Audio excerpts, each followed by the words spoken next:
अपनी ढपली अपना राग में आप सभी का बहुत स्वागत है और मैं हूं आपके साथ अमनदीप। तो चलिए सबसे पहले बात करेंगे यूपी बोर्ड में हुए सिलेबस में बदलाव को लेकर। तो यूपी बोर्ड के सिलेबस में बड़ा बदलाव किया है। अब छात्र वीर दामोदर सावरकर की जीवनी पढ़ेंगे। छात्रों को इस सब्जेक्ट में पास होना जरूरी होगा, लेकिन इसके नंबर रिजल्ट में नहीं जोड़े जाएंगे। शासन को इसकी सिफारिश भेजी गई थी और जिस पर मोहर लगने के बाद में यह बदलाव किया गया। 9वीं क्लास से लेकर 12वीं क्लास तक के बच्चों को महापुरुषों की जीवनी पढ़ाई जाएगी। हर क्लास के लिए अलग अलग महापुरुषों की जीवनी होगी। 10वीं और 12वीं की मार्कशीट में इस सिलेबस के नंबर नहीं जोड़े जाएंगे। हालांकि इस विषय में बच्चों का पास होना अनिवार्य होगा। तो वहीं कांग्रेस और समाजवादी पार्टी ने इसे लेकर योगी सरकार पर निशाना साधा।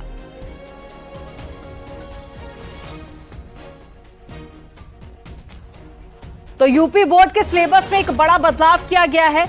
अब महापुरुषों की जीवनी पढ़ाई जाएगी 10वीं, 11वीं और 12वीं के छात्रों को। हालांकि इसको लेकर अब सियासत भी छिड़ गई है। जहां एक और समाजवादी पार्टी के नेताओं की तरफ से इस पर पलटवार किया गया, तो वहीं अब कांग्रेस भी इसको लेकर सवाल खड़े कर रही है। तो यूपी बोर्ड के सिलेबस में पहले भी बदलाव हुआ था, उस वक्त भी सियासत हुई और एक बार फिर से यूपी बोर्ड के सिलेबस में बदलाव किया गया। कई महापुरुषों की जीवनी अब पढ़ाई जाएगी। इसमें सावरकर के नाम को लेकर अब विवाद छिड़ता हुआ देखा जा रहा है। तो वहीं राजनीतिक पार्टियां इसको लेकर योगी सरकार पर सवाल भी खड़े कर रही है।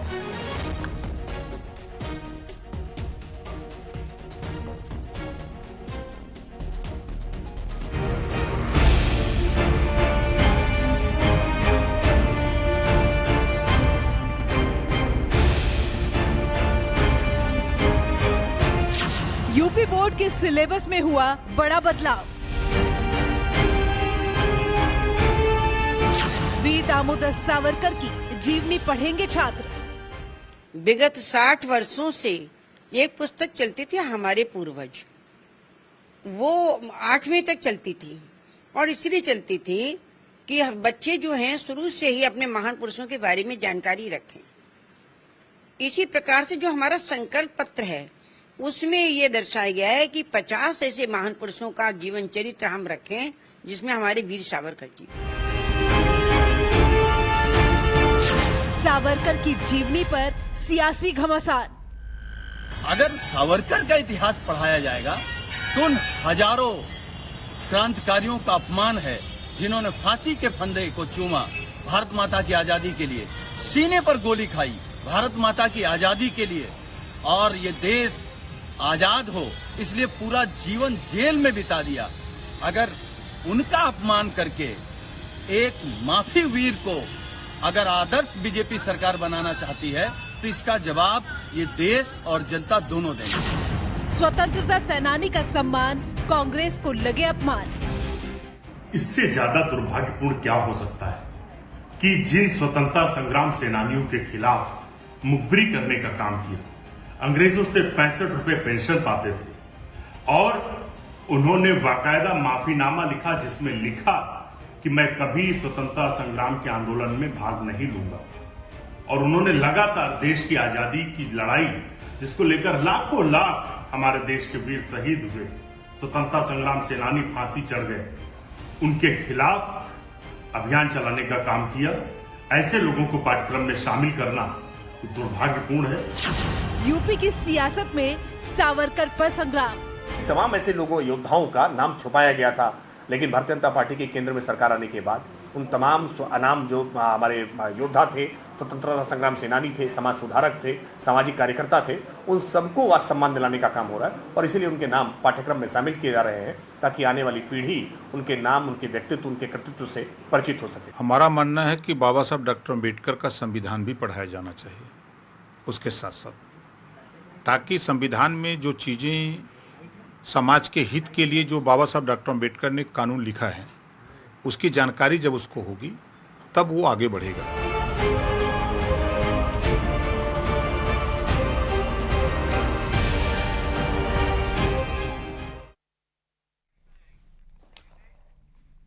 तो इसी मुद्दे पर चर्चा करेंगे। कुछ खास मेहमान हमारे साथ में जुड़ गए हैं। राकेश त्रिपाठी जुड़ गए हैं, प्रवक्ता है भारतीय जनता पार्टी से। अशोक यादव जुड़ गए हैं, प्रवक्ता है समाजवादी पार्टी से। अभिमन्यु त्यागी जुड़ गए हैं, कांग्रेस से प्रवक्ता। और साथ ही सौरभ मालवीय जी जुड़ गए हैं, जो कि राजनीतिक विश्लेषक हैं। आप सभी का बहुत स्वागत है। सबसे पहले मेरा सवाल अशोक यादव जी आपसे कि अगर वीर सावरकर की जीवनी पढ़ाई जाती है छात्रों को, तो इसमें विरोध क्यों? जब से सरकार सत्ता में आई है, लगातार जो रेशनलाइजेशन ऑफ सिलेबस, ये लगातार जो सिलेबस का ये रेशनलाइजेशन कर रही है। ये देखिए, एक तरफ जो है वैज्ञानिक चेतना की तरफ पूरा विश्व जा रहा है, दूसरी तरफ भारतीय जनता पार्टी गोबर चेतना की तरफ हमारे देश के छात्राओं को ले जाने की कोशिश कर रही है। इसी क्रम में आप देखेंगे कि किस तरह से डार्विन थ्योरी को अभी क्लास 10 की एनसीईआरटी बुक से रिमूव करा गया, और उसके ऊपर जो इनके एचआरडी मिनिस्टर सत्यपाल सिंह जी, उनका क्या बयाना बचकाना कि किसी भी मनुष्य ने हमारे पूर्वजों। अशोक यादव जी, वो सारे मुद्दे आप छोड़िए, ये बताइए कि सावरकर की जीवनी पढ़ाने को लेकर विरोध क्यों कर रही है समाजवादी पार्टी? सावरकर को ये वीर कहते हैं, लेकिन पूरा देश उनको माफी वीर कहता है। क्यों माफी वीर कहता है? कि जब एक तरफ जहां देश के शहीद राजगुरु सुखदेव भगत सिंह जैसे लोग, सुभाष चंद्र बोस जैसे लोग अपने प्राणों की आहुति दे रहे थे इस देश की आजादी के लिए, उसी समय सावरकर जी माफी लिख रहे थे। अशोक यादव जी, चंद्रशेखर आजाद की जीवनी भी पढ़ाई जाएगी, भगत सिंह की भी जीवनी पढ़ाई जाएगी। आपने देखा होगा वो नोटिस जारी किया गया है, जानकारी जिसमें दी गई है कि आखिर वो कौन कौन से महापुरुष है जिनकी जीवनी पढ़ाई गई है। जिनके नाम का आप जिक्र कर रहे हैं उनकी भी तो जीवनी पढ़ाई जाएगी ना। फिर सावरकर को लेकर राजनीति करना तो ठीक बात नहीं।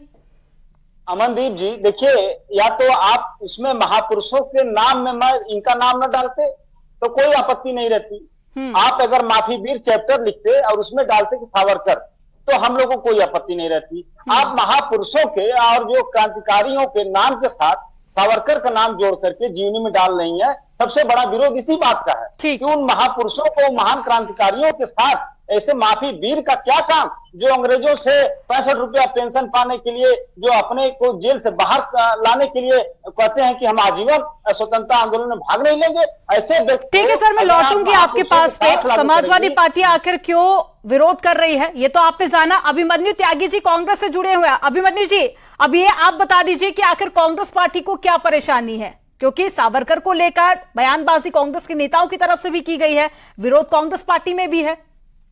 देखिए अमनदीप जी, आपको और पैनल में मौजूद सभी लोग नमस्कार, जय हिंद, वंदे मातरम। देखिए अमनदीप जी, क्या है सच्चाई देखो कभी छुप नहीं सकती है। सावरकर जी ने माफी मांगी, लिखित में माफी मांगी है, और वो पब्लिक डोमेन में है सारी बातें।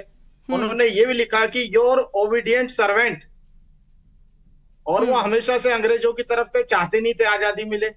अभी इनका वीर सावरकर या माफी वीर सावरकर के तौर पे इन्हें जाना जाना चाहिए। सवाल तो ये भी उठता है, जो लोग अंग्रेजों की तरफ खड़े थे वो कैसे देश के हित के बारे में सोच सकते हैं?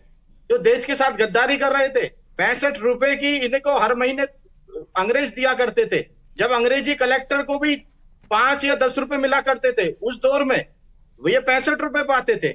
और इन्होंने ऐसा क्या काम किया है ये भी तो बताएं। ये माफी वीर के बारे में अच्छी बात है, ये बता पाएंगे तो बहुत अच्छा होगा। हमारे भाजपा के हमारे भाई बैठे हुए हैं। ठीक है सर, वो अच्छी बातें तो मैं पूछूंगी। बीजेपी के प्रवक्ता हमारे साथ में जुड़े हुए हैं, लेकिन ये बताइए कि कांग्रेस पार्टी को सिर्फ विरोध इस बात से है कि वो आरएसएस से जुड़े हुए थे?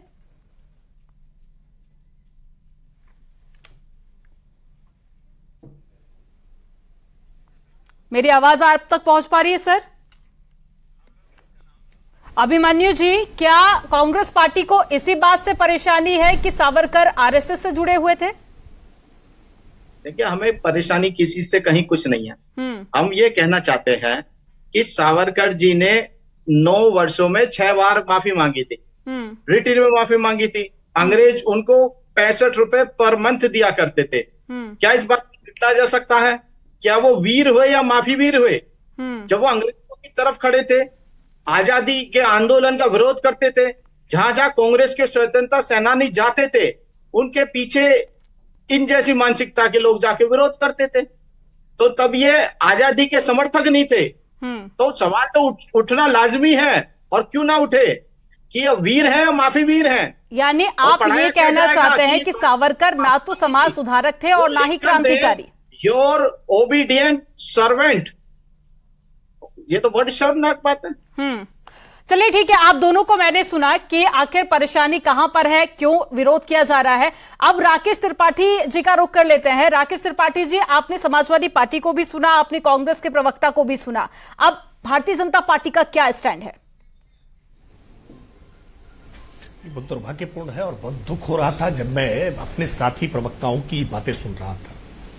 वो राष्ट्र मिट जाते हैं जो अपने इतिहास को विस्मृत कर देते हैं। ये दुर्भाग्य है कि अपने महापुरुषों को इसी धरती पर गाली देने वाले आज अलग अलग राजनीतिक दल के प्रवक्ता दिखाई पड़ रहे हैं। वीर सावरकर की विचारधारा से आपकी सहमति हो या असहमति हो, लेकिन उनके वीर कहे जाने पर आपत्ति और उनके महिमा मंडन पर इस प्रकार की घोरापत्ति और उनका अपमानजनक उनको शब्दों से नवाजना, ये बहुत दुर्भाग्यपूर्ण है। और मुझे लगता है किसी भी ऐसी चेतना वाले व्यक्ति को जिसका देश के प्रति प्रेम हो, वो वीर सावरकर के प्रति इस प्रकार के विचारों को सुन नहीं सकता, सहन नहीं कर सकता। और मुझे भी बहुत वेदना हो रही है, बहुत पीड़ा हो रही है कि वीर सावरकर के प्रति जिनको 2-2 आजीवन कारावास की सजा मिली हो, वो पहले ऐसे भारत के नागरिक जिनको विदेश की धरती पर अरेस्ट किया गया, फ्रांसीसी पुलिस के द्वारा अरेस्ट किया गया, जिनको जेलों में इतनी यातनाएं दी गई जितनी यातनाओं की कल्पना मात्र से, ये कह रहे हैं योर ओबीडियंट लिखे जाने पर आपत्ति है। अरे पैर तलवे चाटते हुए दिखाई पड़ेंगे मुझे ये प्रवक्ता जो वीर सावरकर के ऊपर आपत्ति कर रहे हैं, उसका दशांश अगर केवल इन पर यातना दी गई, ये दुर्भाग्य है। मुझे बहुत पीड़ा हो रही है। मुझे लगता है कि वीर सावरकर को पहले पढ़िए, पहले उनको जानिए, पहले उनको समझिए। ये वामपंथियों के दुष्चक्र में, कुचक्र में, षड्यंत्रों में जो फंस गए ना, जिसने वीर सावरकर की वीर गाथा को, और अब इसको तो इंदिरा गांधी जी ने स्वीकार किया, ये कांग्रेसी प्रवक्ताओं को शर्म नहीं आती है। जिसको लेडी आयरन कहते हैं ना, इंदिरा गांधी का 20 मई 1980 का पत्र देखिए, रिमार्केबल सन ऑफ इंडिया उन्होंने कहा है। यानी देश में आपके पार्टी के पुरोधा उनको रिमार्केबल सन ऑफ इंडिया कह रहे हैं, लेकिन आपके लिए आज वीर सावरकर पर शर्म आ रही है। शर्म तो आपको अपने पूर्वजों पर आ जाएगी, अपने माता पिता, अपने दादा दादी पर आ जाएगी, क्योंकि राजनीतिक चाटुकारिता इतनी अंदर तक तह गई है। ये दुर्भाग्यपूर्ण है। इस देश के महापुरुषों को सम्मान देना सीखिए, और अगर महापुरुषों को सम्मान नहीं दे सकते हैं, लेकिन राकेश त्रिपाठी जी, वो तो ये कह रहे हैं ना कि सावरकर तो महापुरुष थे ही नहीं। अब इनके कहने से महापुरुष थोड़ा कोई तय किया जाएगा। ये जिसको सर्टिफिकेट देंगे वो महापुरुष माना जाएगा, ऐसा थोड़ा हो सकता है। जो ऐतिहासिक सच्चाई है, उस ऐतिहासिक सच्चाई को कोई दरकिनार नहीं कर सकता है ना। कोल्हू में बैल की तरह जुतना ये कोई सामान्य प्रक्रिया नहीं है। जाकर के अंडमान की सेलुलर जेल एक बार देख कर आइए ना, समझ में आ जाएगा आपको। लेकिन ये बार बालाओं के साथ डांस करते हुए इन कांग्रेसी कल्चर वाले लोगों को क्या समझ में आएगा? ये सेलुलर जेल जाएंगे तब तो समझ पाएंगे। राजनीतिक वैचारिक दरिद्रता पर आकर के टिक गए हैं कि मुझे इतने कठोर शब्दों का इस्तेमाल करना पड़ रहा है। ये बहुत दुखद है, दुर्भाग्यपूर्ण है कि इस देश में वीर सावरकर के प्रति इस प्रकार के अपमानजनक शब्दों का प्रयोग हो रहा है, और दुर्भाग्य से मुझे भी इस शब्दों को सुनना पड़ा है। लेकिन मैं घोर सहमति व्यक्त करता हूं, और इस प्रकार के किसी शब्द का कहीं इस्तेमाल नहीं हो सकता है। महात्मा गांधी की विचारधारा से असहमति व्यक्त करने वाले बहुत सारे लोग इस धरती पर रहे, लेकिन उसके बावजूद क्या महात्मा गांधी के योगदान को कोई कमता ना सकता है? वो महात्मा थे, उनकी भूमिकाएं, उनके अहिंसा के तरीके से असहमति नेताजी सुभाष चंद्र बोस की भी थी, चंद्रशेखर आजाद की भी थी। तो क्या चंद्रशेखर आजाद या नेताजी सुभाष चंद्र बोस की भूमिका को कम किया जा सकता है? सरदार वल्लभ भाई पटेल की भूमिका को देश की स्वतंत्रता के बाद भी कम करने का कुचक्र रचा गया ना। अपने जीते जी स्वयं को भारत रत्न की उपाधि दे लेने वाले ये कांग्रेसियों से सीखना पड़ेगा क्या? जीते जी अपनी मूर्तियां लगा करके उन पर माल्यार्पण करने वालों से, इनसे हमें सीखना पड़ेगा क्या? वीर सावरकर वीर थे, और उनको किसी सर्टिफिकेट की आवश्यकता नहीं है। ये अंडमान की सेलुलर जेल पर जो कोयले और कीलों से उकेरी गई उनकी कविताएं हैं, उनकी पंक्तियां हैं, ये उसकी जीवंत कहानियां हैं कि उनके अंदर वीरता कितनी थी। और इसलिए मैं कह रहा हूं कि खर्चा ना हो तो मुझसे लेकर के जाए और अंडमान की सेलुलर जेल देख करके आए, इनकी धारणा बदल जाएगी। ये राजनीतिक गुलामियां करना बंद करिए। ठीक है सर। सौरभ बालवी जी भी हमारे साथ में जुड़े हुए राजनीतिक विश्लेषक हैं। सौरभ जी का रुख कर लेते हैं। सौरभ जी, अब देखिए, राजनीतिक पार्टियों को भी हम सुन रहे थे, सभी अपना अपना अलग अलग तर्क दे रहे हैं, कोई इसे सही तो कोई गलत बता रहा है, लेकिन आपका विश्लेषण इस पर क्या कहता है?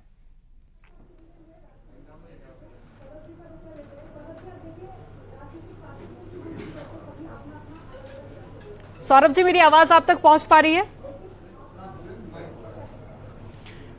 देखिए, किसी भी समाज को और उस समाज और उस देश के लोगों को अपने गौरव जी आवाज आ रही है जी सर, मेरी आवाज आ रही है? जी जी जी सर, बात किसी भी देश और समाज के गौरवशाली इतिहास को वहां के लोगों को जानने का मौलिक अधिकार है, एक बात। दूसरी बात, लोकतंत्र में चुनी हुई सरकार अपनी एक लोकतंत्र में चुनी हुई सरकार अपनी दृष्टि पत्र को जारी करती है, घोषणा पत्र जिसे कहते हैं। भारतीय जनता पार्टी ने घोषणा पत्र में इस बात का जिक्र किया था और उसे आज जारी कर रही है, पूरा कर रही है। देखिए, यह क्षण गौरवशाली इतिहास को जानने के लिए, इसी बात को विवेकानंद ने कहा है कि जब देश के युवा वर्ग, पीढ़ियां आने वाले लोग अपने वैभवशाली, गौरवशाली और एक सशक्त इतिहास को, महापुरुषों को पढ़ेंगे, जानेंगे, तो देश के प्रति एक दृष्टि विकसित होगी, देश को समझने के प्रति, देश के प्रति एक लगाव होगा। मैं इस बात को यहां यह कहना चाह रहा हूं कि आप विरोध के लिए विरोध मत करिए, लेकिन याद रहे, जब देश में स्वतंत्रता की लड़ाई लड़ी जा रही थी, उस समय एकमात्र पार्टी थी, वो कांग्रेस पार्टी थी। कांग्रेस पार्टी 1914 में गांधी ने एक समिति बनाई, उस समिति में ने निर्णय लिया कि वीर सावरकर पत्र लिखेंगे। वह कूटनीतिक, राजनीतिक एक निर्णय था और उस निर्णय अंग्रेजों के खिलाफ, और उसके बाद हमें हमारी आजादी मिली, स्वतंत्रता मिली। स्वतंत्रता मिलने के बाद वीर सावरकर एक व्यक्ति हैं, उसके पूर्व की एक जीवन में 2 कारावास होते हैं, लेकिन दुर्भाग्य और दुष्चक्र देखिए, आजाद भारत में भी गुलाम मानसिकता की राजनीति हुई और भारत के इतिहास को वामपंथी और गुलामी मानसिकता से पढ़ाया गया, लिखा गया। आज हमें हमारे महापुरुषों को जानने का एक नैतिक अधिकार है, उसके प्रति गौरव होना चाहिए और दलगत राजनीति से ऊपर उठ के महापुरुषों के बारे में, यानी ये फैसला स्वागत योग्य बता रहे हैं और आदर के साथ सौरभ जी, तो ये फैसला स्वागत योग्य है और वीर सावरकर की जीवनी सभी को पढ़ाई जानी चाहिए। इस फैसले का आप समर्थन कर रहे हैं। सावरकर इस देश के नायक रहे हैं, अंग्रेजों के खिलाफ लड़े। निश्चित तौर पर यह फैसला ठीक है।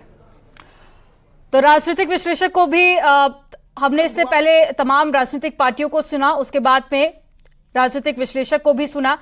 तो एक बार फिर से अशोक जी, मैं आप ही के पास में आऊंगी। राजनीतिक विश्लेषक को आप सुन रहे थे, आपने सभी बातें सुनी होंगी ध्यान से।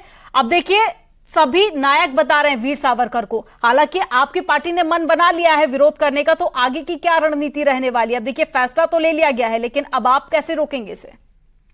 देखिए अमनदीप जी, मेरा सीधा साधा सवाल है इनसे, चाहे राकेश त्रिपाठी जी हो, चाहे सौरभ मालवीय जी, ये दोनों लोग सिर्फ लक्ष्यदार और भावनात्मक भाषण के अलावा 2-3 सवालों के जवाब मैं इनसे चाहता हूं कि जो अभी ये कहे कि अंडमान निकोबार सेलुलर जेल में जो सावरकर जी जहां बंद थे, मैं पूछना चाहता हूँ, क्या सिर्फ वही एक क्रांतिकारी वहां बंद थे कि देश के और क्रांतिकारी भी बंद थे वहां पे? तो क्या सावरकर जी के अलावा और क्रांतिकारियों ने भी अंग्रेजों से माफी मांगी थी क्या? और अगर माफी मांगे थे वो, तो किस लिए माफी मांगे थे? और उनकी पेंशन 65 रुपया क्यों थी? अशोक जी, सिर्फ आप एक ही बात को बार बार कोट कर रहे हैं, लेकिन आप इसी बात से भी इनकार नहीं कर सकते ना कि कई ऐसे देश के फैसले रहे विकास के लिए जो कि वीर सावरकर ने लिए थे, और आजादी में योगदान जो है वो अगर आप हिस्ट्री की किताबें पढ़ेंगे तो उसमें भी आपको पढ़ने को मिलेगा। इसके अलावा कई सारे फैसले हैं जो कि देश के हित के लिए काफी ज्यादा कारगर साबित हुए हैं, तो आप उनको नकार नहीं सकते ना। अमनदीप जी, देखिए, अगर देश के शहीदों के साथ अगर सावरकर जी का नाम आ रहा है तो इसमें समाजवादी पार्टी को आपत्ति है, क्योंकि देश के अगर माफी वीरों के साथ उनका नाम आता तो समाजवादी पार्टी को कोई आपत्ति नहीं रहती। अंग्रेजों के दलालों के साथ अगर उनका नाम आता तो समाजवादी पार्टी को कोई आपत्ति नहीं थी, क्योंकि इनका नाम देश के शहीदों के साथ जोड़ा जा रहा है। तो अशोक जी, लंबे समय तक समाजवादी पार्टी की सरकार रही है ना उत्तर प्रदेश में, जिस तरह से सावरकर का नाम आना चाहिए, फिर आप लोगों ने क्यों नहीं सिलेबस में ऐड कर दिया? हम लोग शहीदों का नाम ऐड करेंगे कि माफी वीरों का नाम ऐड करेंगे? अमनदीप जी, आप कैसी बात कर रही हैं? देश में शहीदों की जीवनी पढ़ाई जानी चाहिए, जिन्होंने हंसते हंसते अपने फांसी के फंदे को गले लगा लिया, ऐसे लोगों की जीवनी देश में पढ़ाई जानी चाहिए, न कि पैसा पेंशन पाने के लिए अंग्रेजों के अच्छा, तो आगे समाजवादी पार्टी की क्या रणनीति आप बता दीजिए। देखिए, समाजवादी पार्टी का स्पष्ट मानना है कि देश का जो सिलेबस है, चाहे एनसीईआरटी का सिलेबस हो, चाहे यूपी बोर्ड का सिलेबस हो, इसका रेशनलाइजेशन नहीं होना चाहिए। इसमें वैज्ञानिक सोच को बढ़ावा देना चाहिए और इसके जो जीवनी आ रही है, इसमें महापुरुषों के साथ इनकी जीवनी नहीं होनी। जो माफी वीरों का कोई चैप्टर अगर अलग से बनाए, उसमें इनकी जीवनी हो, समाजवादी पार्टी कोई आपत्ति नहीं। ठीक है अभिमन्यु जी, कांग्रेस पार्टी के कई बड़े नेताओं ने इसको लेकर बयानबाजी भी की है, उनके कई स्टेटमेंट भी सामने आए, लेकिन अब आगे कोई स्ट्रेटेजी बनाई जाएगी ताकि इसे रोका जा सके, या सिर्फ ये एक तरह से चुनावी प्रोपेगेंडा की तरफ से इसे लिया जाएगा और सिर्फ अभी बयानबाजी करके कुछ दिनों बाद इस पूरे मामले को शांत कर दिया जाएगा, जैसे कि अक्सर हम देखते हैं? देखिए अमनवीर जी, हमारा सवाल जो है सरकार से वो ये है कि सच्चाई बताई जाए। त्रिपाठी जी और मालवीय जी बातों के शब्दों के खेल में सच्चाई नहीं छुपा सकते। लेकिन मैं बताना चाहता हूँ 11 जुलाई 1911 को सावरकर जी अंडमान जेल पहुंचे और 29 अगस्त को उन्होंने पहला माफीनामा लिखकर 1.5 महीने में थक गए। उस दौर में जहां फांसी के फंदों को चूमकर भगत सिंह, चंद्रशेखर, राजगुरु और तमाम लाखों लोग फांसी के फंदे पे झूल गए और ये परंपरा की बात कर रहे थे। मेरे बाबा जी पड़ बाबा आजादी का आंदोलन में जेल गए। परिवार में एक हमारे ताऊ जी शहीद हुए, दिल्ली में आज भी उनके नाम पर रोड है, फ्लाइंग ऑफिसर सुधीर त्यागी रोड। तो हमें देश के बारे में ये ना बताएं, देशभक्ति के बारे में ना बताएं। और ये बहुत सस्ते शब्दों का इस्तेमाल कर रहे थे। मेरा निवेदन है इतने सस्ते शब्दों का इस्तेमाल ना करें। मैं आपको बहुत ज्ञानी व्यक्ति मानता हूं। बार वाला ये क्या शब्द है? आपको थोड़ा विनम्रता से पेश आना चाहिए। और मैं एक बार और पूछना चाहता हूं कि क्या उन्होंने माफी मांगी थी कि नहीं माफी मांगी थी, ये बताएं। क्या उन्होंने योर मोस्ट ओबीडियंट सर्वेंट अंग्रेजी अभिमन्यु जी, जो आप लोग सावरकर पर कई सारे गंभीर आरोप लगा रहे हैं, देखिए कई सारे इतिहासकार तो ये भी कह रहे हैं कि इतिहास पूरी तरह से सच नहीं है, इतिहास में कई बदलाव किए गए हैं, उसे गलत तरीके से परोसा गया है। तो अगर आप ये जानकारी जनता के सामने रख रहे हैं तो ये क्या किसी किताब में से पढ़कर आप बता रहे हैं? हम तो कहीं से नहीं पढ़ के बता रहे। क्या ये इतिहास कैसे अपने आंख बंद करेंगे पता लग जाएगा? ये तो इतिहास में लिखी हुई चीजें हैं। तो लेकिन इतिहासकार तो कई ये भी कहते हैं ना कि इतिहास पूरी तरीके से सही नहीं लिखा गया है। तो ये तो माफीनामा तो सही लिखा गया है ना। 65 रुपए पर मंथ जो मिलते थे वो तो सही लिखी गई है ना। उनके विचार जो है वो ऐसे तो कई इतिहासकारों ने अकबर को भी महान बताया है। अब क्या आप उसे भी महान कह देंगे? अकबर की बात नहीं हो रही। अब तो सावरकर जी के बारे में बात चल रही है, तो उसके बारे में बात हो। हमारे भाजपा के हमारे भाई हैं, वो बताएं कि आप क्या उन्होंने माफी मांगी थी कि नहीं माफी मांगी थी। चलिए मैं पूछ लेती हूँ ना, बीजेपी के प्रवक्ता हमारे साथ में है, राकेश जी आपको बताएंगे कि माफी मांगी थी या नहीं मांगी थी। राकेश जी, देखिए मंदिर जी, एक पुरानी कहावत है कि अधजल गगरी छलकत जाए। ये जिनको अधूरा ज्ञान होता है ना, ये बड़ा खतरनाक होता है। यूनियन जैक के सामने पंडित जवाहरलाल नेहरू ने शपथ ली थी कि नहीं ली थी? अंतिम लॉर्ड वायसराय के सामने, यूनियन जैक के सामने उन्होंने उसको हाजिर मान करके शपथ ली थी। तो क्या पंडित नेहरू इस देश के स्वतंत्रता संग्राम सेनानी नहीं थे? पंडित नेहरू को सजाए काला पानी क्यों नहीं दी गई? तो क्या इसका मतलब वो देश के स्वतंत्रता संग्राम सेनानी नहीं थे? वो अंग्रेजों के हितबद्ध थे, उनके साथ उनके एजेंडा को आगे चलाने का काम कर रहे थे। एओ ह्यूम की बनाई गई कांग्रेस पार्टी के साथ आगे लेकर के चल रहे थे, जो कांग्रेस के ने बनाई थी। तो क्या ये कांग्रेस के जितने भी उस समय स्वतंत्रता संग्राम सेनानी थे, ये क्या अंग्रेजों के एजेंट थे? ये इस प्रकार की अधजल गगरी छलकत जाए वाली बातें मैं कहना नहीं चाहता। इसलिए मैं कह रहा हूं कि थोड़ा सा अभिमन्यु जी, अगर आपने भी अपने पाठ्यक्रम में पढ़ा होता तो शायद आज आप ये गलतियां न कर रहे होते। आज आप वीर सावरकर के 25 वर्ष जो जेल के पीछे उन्होंने बिताए हैं ना। लेकिन राकेश त्रिपाठी जी, माफी मांगने को लेकर अक्सर जो बाकी पार्टियां हैं, राजनीतिक पार्टियां, वो सवाल खड़े करती रहती हैं। तो मैं चाहूंगी कि आप हमारे दर्शकों को बताइए कि आखिर ये क्या है पूरा मामला, कि बार बार जो विपक्षी दल हैं वो इसको लेकर सवाल खड़े करते रहते हैं। आपने भी कहा कि जिनको पूरा ज्ञान नहीं होता है वो इस तरह की बातें करते। तो मैं चाहूंगी कि आप बताइए ताकि आगे से कोई इस तरह की बातें करके भ्रमित ना कर सके। आंदोलन चल रहा था, तो आजादी के आंदोलन में भिन्न भिन्न रणनीतियों से अलग अलग क्रांतिकारी अलग अलग प्रकार की भूमिकाएं निभा रहे थे। कोई आजादी का आंदोलन अहिंसक तरीके से महात्मा गांधी के नेतृत्व में कर रहा था, और कोई नेताजी सुभाष चंद्र बोस की तरह से देश की धरती के बाहर जाकर के अलग जगाने का काम कर रहा था, और कोई सरदार भगत सिंह जैसे देश के भीतर ही एक हिंसा का रास्ता अपना करके अंग्रेजों को जड़ से उखाड़ने का प्रयास कर रहा था। सबके भिन्न भिन्न तरीके थे और भिन्न तरीकों के भिन्न भिन्न आलोचनाएं थी। गांधी जी की भी आलोचना थी, नेताजी सुभाष चंद्र बोस की भी आलोचना थी, और सरदार भगत सिंह की भी आलोचना थी। और यही इसी भारत के भीतर ही आलोचना करने वाले लोग भी थे, उनकी प्रशंसा करने वाले लोग भी थे। वीर सावरकर ने अपनी रणनीति के तहत जानबूझ करके ये पत्र लिखे ताकि वो ज्यादा से ज्यादा समय तक जीवित रह करके लोगों के भीतर अलग जगाने का काम कर सके। और मोस्ट डेंजरस मैन माना करती थी ब्रिटिश सरकार उस समय। वीर सावरकर को तरह तरह से प्रताड़ित करने का प्रयास किया गया। अगर वो माफी मांग करके एक सुखपूर्वक जीवन जीना चाहते हैं ना, तो ये 25 वर्ष जेल की सलाखों के पीछे नहीं बीताना पड़ता। यानी कि रणनीति के तहत ये सब किया गया, आप ये कहना चाह रहे हैं। ठीक है सर, मेरे पास वक्त नहीं है, एक फाइनल रिएक्शन एक एक कर मैं सभी के पास में आऊंगी। अशोक यादव जी, फाइनल कमेंट आपका।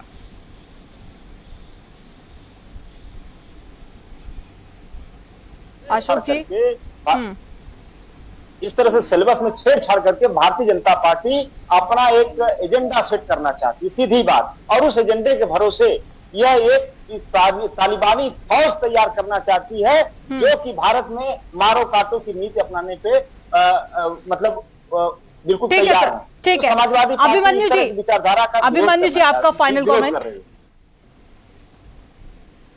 फंदा चूमकर देश के क्रांतिकारी शहीद हो रहे थे, उस दौर में माफी मांगकर भी अलग रणनीति से, जैसा हमारे भाजपा के हमारे बड़े भाई कह रहे हैं, अलग रणनीति से भी लड़ाई लड़ रहे थे, उनसे तनख्वाह ले रहे थे और चाहते थे, कहते भी थे कि आजादी ना मिले। तो ऐसे लोग भी थे, तो तुलनात्मक इसके बारे में सच्चाई बताई जानी चाहिए। जी, आपके पास में आऊंगी, आपका फाइनल कमेंट बताइए। देखिए, यह आजादी का अमृत काल है। एक ऐसे दौर में देश चल रहा है जहां पर विश्व के तरफ हम बढ़ रहे हैं और विश्व की नजर भारत पर है। ऐसे में आजादी के इस अमृत काल में महापुरुषों को याद करना, उनके बारे में जानना, पढ़ना, सुनना और आने वाली पीढ़ियों को बताना, यह बहुत ही स्वीकार्य योग्य चीज है। एक बात। दूसरी बात, इसी बात को आजाद भारत आप इस फैसले को स्वागत योग्य बता रहे हैं। सभी मेहमान हमारे साथ में जुड़े हुए थे राजनीतिक पार्टियों के, जिन्होंने अपनी अपनी बात रखी। आप सभी का हमारे साथ में जुड़ने के लिए बहुत शुक्रिया।